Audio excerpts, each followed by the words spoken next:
Lisa Marie Presley has said that she is choosing to stay alive for the sake of her daughters, after the death of her son Benjamin Storm Keogh in 2020. The 54-year-old daughter of Elvis Presley wrote in an essay for National Grief Awareness Day in the United States about how she has coped since Benjamin took his own life.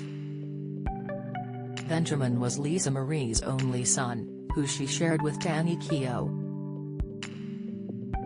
They were married for 5 years until 1994 and also had a daughter, Riley, 33, together. Lisa Marie also has 13-year-old twin daughters Harper Vivian Ann and Finley Erin Love from her fourth marriage to Michael Lockwood. They split after a decade of marriage and their divorce was finalized last year.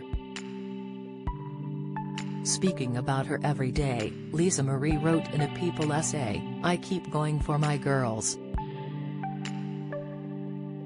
I keep going because my son made it very clear in his final moments that taking care of his little sisters and looking out for them were on the forefront of his concerns and his mind. He absolutely adored them and they him. My and my 3 daughters' lives as we knew it were completely detonated and destroyed by his death. We live in this every single day." Lisa Marie's 27-year-old son died at their $1.8 Calabasas home from a self-inflicted gunshot wound. Benjamin reportedly had cocaine and alcohol in his system and had just had an argument with his girlfriend of 3 years, Diana Pinto. Lisa wrote in her essay, "Today is National Grief Awareness Day, and since I have been living in the horrific reality of its unrelenting grip since my son's death 2 years ago, I thought I would share a few things to be aware of in regard to grief for anyone who is interested.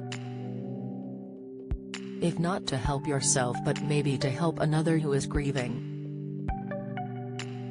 She continued, "I'm sharing my thoughts in the hopes that somehow, we can change that. Grief does not stop or go away in any sense, a year, or years after the loss. Grief is something you will have to carry with you for the rest of your life, in spite of what certain people or our culture wants us to believe. You do not get over it, you do not move on, period." Lisa Marie added about grief, "It's incredibly lonely, and while people show their support in the heat of the moment, they soon go back to their own lives, and expect you to do the same. If you're incredibly lucky, less than a handful will remain in contact with you after the first month or so. Unfortunately, that is a cold hard truth for most. So, if you know someone who lost a loved one, regardless of how long it's been, please call them to see how they are doing. Go visit them, they will really appreciate it, more than you know. If you're struggling and need to talk, the Samaritans operate a free helpline open 24/7 on 116 123. Alternatively, you can email Joe at Samaritans. Or visit their site to find your local branch.